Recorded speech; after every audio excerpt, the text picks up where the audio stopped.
ఓం నమః శివాయ. ఓం నమో నారాయణాయ. ఓం శ్రీ స్వర్ణాకర్షణ కాల భైరవాయ నమో నమః. ఓం ఒటుక కాల భైరవాయ నమో నమః. ఓం శ్రీ నరదృష్టి నివారణ కాల భైరవాయ నమో నమః.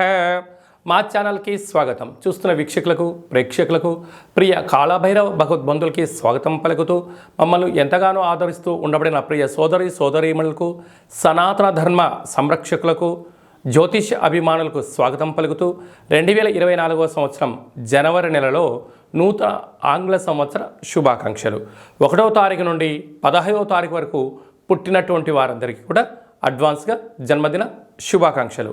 ఈ నూతన ఆంగ్ల సంవత్సర ప్రారంభకాలం నుంచి జనవరి నుండి డిసెంబర్ వరకు అందరికీ విద్య, ఉద్యోగ, వ్యాపార, రాజకీయ, సేవా రంగాలలో ఎలాంటి అష్టకష్టాలు లేకుండా అష్టైశ్వర్యాలను ప్రసాదించాలని నరదృష్టి నివారణ కాళభైరవ స్వామిని వేడుకుందాం.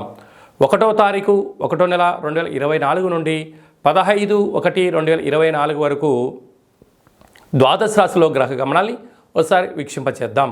మేషరాశిలో రాహు సంచార స్థితి, కన్యరాశిలో కేతు సంచార స్థితి, వృశ్చిక రాశిలో బుధుడు మరియు శుక్ర సంచార స్థితి, ధనుసు రాశిలో రవి మరియు కుజ సంచార స్థితి, కుంభరాశిలో శనైశ్వర స్వామి స్వక్షేత్ర సంచార స్థితి, మీనరాశిలో రాహు సంచార స్థితిలో ద్వాదశ రాశిలో గ్రహ గమనాలు ఈ విధంగా ఉన్నాయి.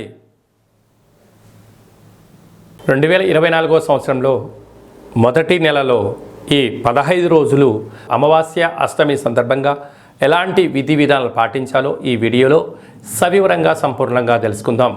మిథున రాశిలో ఏ నక్షత్రాలు వస్తనగా మృగశిర నక్షత్రంలోని 3వ పాదం, 4వ పాదం, ఆర్ద్ర నక్షత్రంలోని 4 పాదాలు, పునర్వసు నక్షత్రంలోని 1, 2, 3 పాదములు కలిపితే మిథున రాశి. చాలామందికి పుట్టినటువంటి కాల సమయంలో డేటా బర్తులు సక్రమంగా లేనటువంటి కారణం చేత పేరు యొక్క మొదటి అక్షరాన్ని అనుసరిస్తూ ఆ రాశిని తెలుసుకునే ప్రయత్నం చేద్దాం. అవి ఏ అక్షరాలు ఒకసారి పరిశీలన చేద్దాం. క, కి, కు, ఖం, అజ్ఞ, చ, కే, కో, హ అక్షరాల వారందరూ కూడా మిథున రాశి జాతకులే. మిథున రాశి యొక్క అధిపతి బుధుడు. వీరికి అర్ధాస్తమ కేతు సంచార స్థితి ఉన్నప్పుడు చిన్న చిన్న విషయాలకు ఆందోళన చెందనక్కర్లేదు. మౌనం, ధ్యానం, ఆధ్యాత్మికత, దూరపు చూపు, దూరపు ఆలోచన ఉన్నటువంటి వారందరికీ చాలా యోగదాయకం అని చెప్పి గమనించాలి.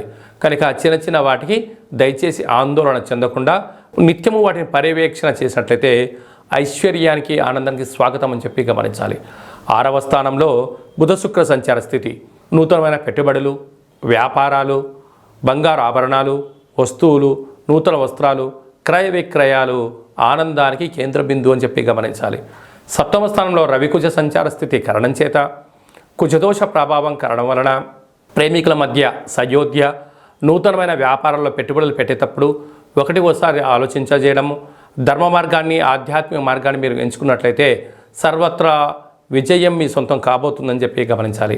భాగ్యస్థానంలో శని సంచార స్థితి ఉండడం వల్ల ఉన్నదాంతో ఆనందపడుతూ ఏదైనా ఒక పని చేస్తున్నప్పుడు భార్యాభర్తల మధ్యతో స్నేహము, గురువులతో, తల్లిదండ్రులతో, సమాజంతో మమేకమైన పనులు చేసేటప్పుడు తప్పులు చేయకుండా సన్మార్గమైన మార్గాన్ని ఎంచుకోగలిగితే మీకన్నా అదృష్టవంతుడు ఎవరు లేరు అని చెప్పి గమనించాలి. రాజ్యస్థానంలో రాహు సంచార స్థితి ఉండడం వలన ఉద్యోగ ప్రయత్నాలు కలిసి రావడం, ధనపరమైన ధన ప్రవాహం మీ సొంతం కాబోతుంది. లాభస్థానంలో గురువు.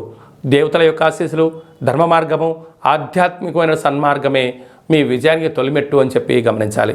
కనుక ఈ అష్టమి రోజున, అమావాస్య రోజున ఈ మిథున రాశి వారు ఎలాంటి విధి విధానాలు పాటించాలి అన్నట్లయితే కళౌ వెంకటనాయక అన్నట్టుగా వెంకటేశ్వర స్వామి వారికి తులసి మాలను సమర్పించినట్లయితే, కాళభైరవ స్వామి వారికి మధ్యాహ్నం మీరు ఆహారంగా ఏర్పాటు చేసినట్లయితే అద్భుతమైన ఆనందం మీ సొంతం కాబోతుంది.